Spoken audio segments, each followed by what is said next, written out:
Hi everyone, I'm Brian, she's Karen, and we're talking wellness. Hi everyone. So we're back from our extended Christmas break, and Brownie, today's show is about what we think is the single most important concept when it comes to overall health, longevity, and weight control. It's all about insulin. Right. It is without a doubt the key to how your body deals with the three types of foods we eat: the fats, proteins, and carbohydrates. What you eat dictates what happens with fat storage and fat supplies in your body.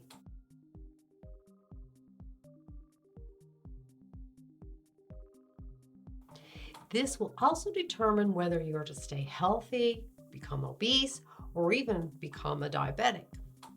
There are a lot of people right now who are insulin resistant and don't even realize it. And a lot of us aren't even clear on what that actually means.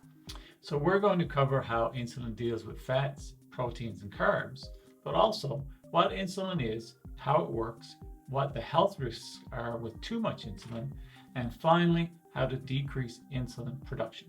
So let's start with a simple explanation of what insulin is. When food is digested, it is broken down into blood sugars, known as glucose, and is released into the bloodstream.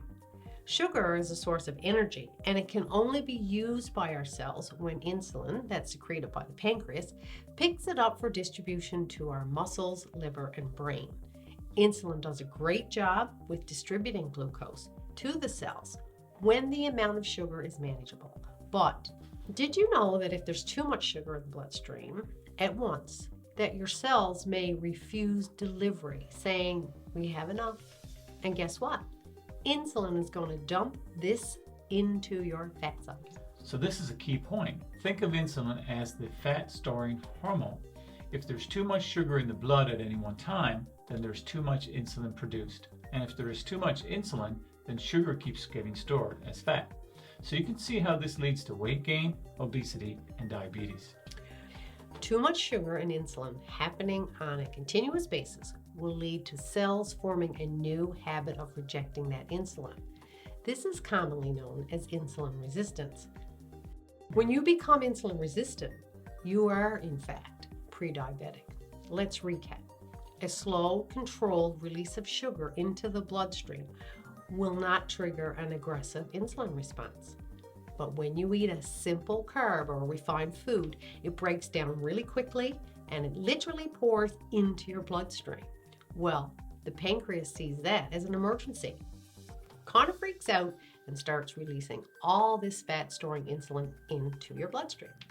So now you might be seeing how this applies to putting on extra pounds. If you want to have control over your weight gain, get control of insulin. In other words, learn how to get those blood sugars dispersing slowly into the bloodstream so that the fat-storing insulin is left dormant. Exactly. So how do we do that? It's obviously about what you eat. As we mentioned earlier, we feed our bodies with fat, protein, carbohydrates. Fat has very little or no effect on insulin production, and proteins are not far behind as they also take a while to break down.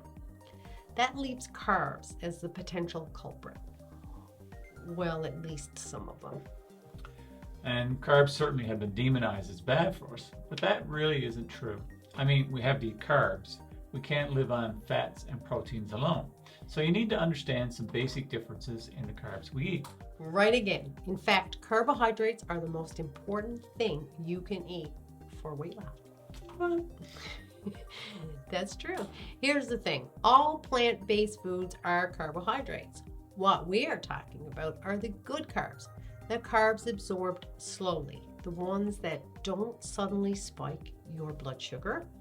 And they include berries, vegetables, nuts, and seeds. They're high in fiber. These carbs have a low glycemic index. In other words, they don't spike sugar, which means they don't spike insulin. And that's the key here. That said, you need to be eating complex vegetables like broccoli and not, say, for example, like potatoes, which have a higher glycemic index. So to stay on track, we need to eat real food, something that came from a farm, for example, and not processed man-made foods.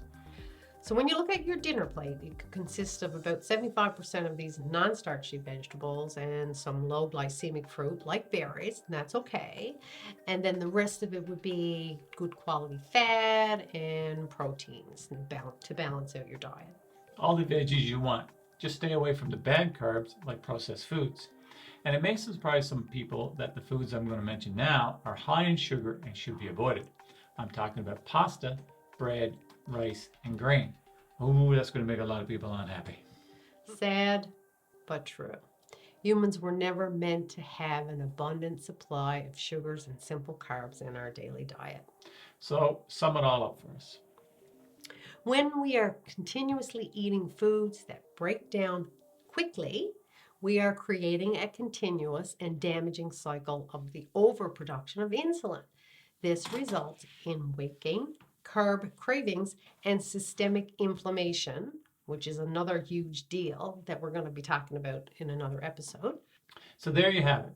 Insulin is the fat storing hormone that you must control for a healthy and longer life. Simply put, eat things that break down slowly. So, thanks for tuning in. Don't forget to follow us on Facebook, Instagram, and subscribe to our YouTube channel. See you next week. Bye for now.